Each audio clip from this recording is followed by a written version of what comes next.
একটা মুরগি বাচ্চা যখন তার ডিম ফুটে বাচ্চাটা বের হয়, দেখবেন ভালো করে, ডিম ফোটার সাথে সাথে তার মায়ের কাছে ছুট মারে। ছুটাটা কে শিখালো? কে খুঁটে খুঁটে খাওয়া তাকে শিখালো? কি করে শিখলো? আল্লাহ পাক তাদেরকে এমনভাবে তাদেরকে সৃষ্টি করেছে, তারা অটোমেটিক জন্মাবার পর থেকে তারা খেতে আরম্ভ করে।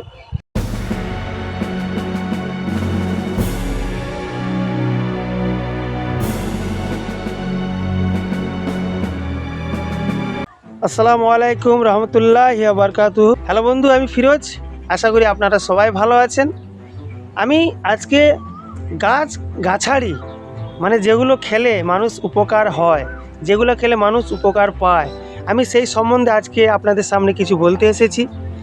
আশা করি ভিডিওটা না টেনে আপনারা পুরোটা দেখার চেষ্টা করবেন, তাহলে কিন্তু আপনারা সঠিক ভিডিওটা আপনারা দেখতে পারবেন এবং বুঝতে পারবেন।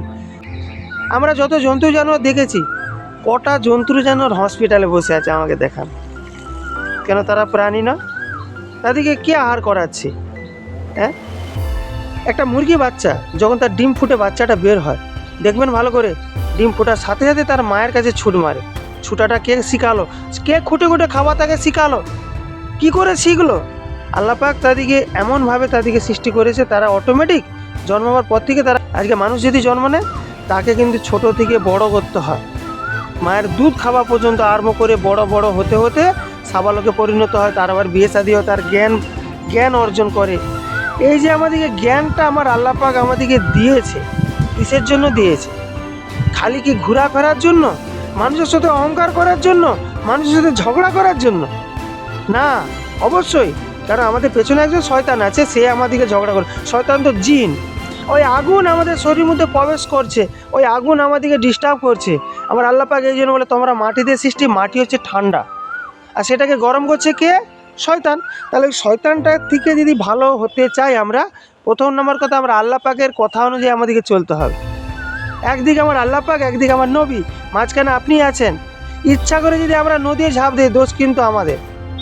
এখানে আমার আল্লাহ পাকেরও কোনো দোষ নাই, এখানে আমার নবীর কোনো দোষ নাই। তাহলে এখানে বোঝা আছে যে প্রত্যেকটা বিষয় যদি আমরা চিন্তা করে দেখি, যে আজকে মানুষ এত কেন বিমার, খালি ডাক্তারের কাছে আমরা চলে যাচ্ছি, যে কোনো রোগ হচ্ছে ডাক্তারের কাছে ছুট মারছি। কিন্তু লক্ষ্য রাখবেন ভালো করে, আমরা যেমন মাটিতে সৃষ্টি, আমরা মাটির আহার খেয়ে বেঁচে থাকি, এই গাছগাছড়াও কিন্তু মাটিতে সৃষ্টি। এই গাছগাছড়া আল্লাহ পাক আমাদেরকে দিয়েছে আমাদের রোগ সারানোর জন্য।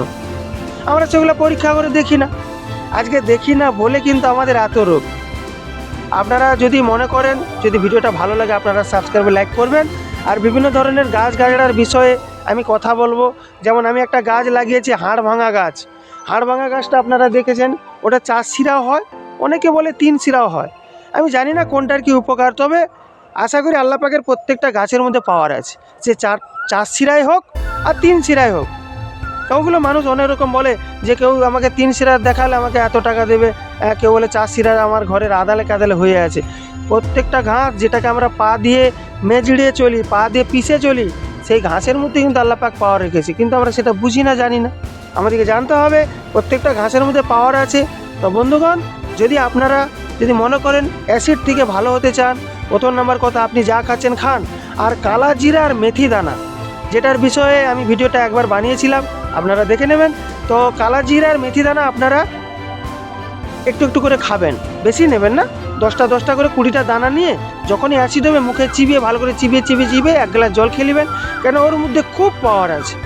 অনেকে খালি গ্যাস অ্যাসিডের ওষুধ খায়, অনেকে বলে আমরা এটা খাবো, তবে মধু খাবেন, মধুর মধ্যে পাওয়ার আছে।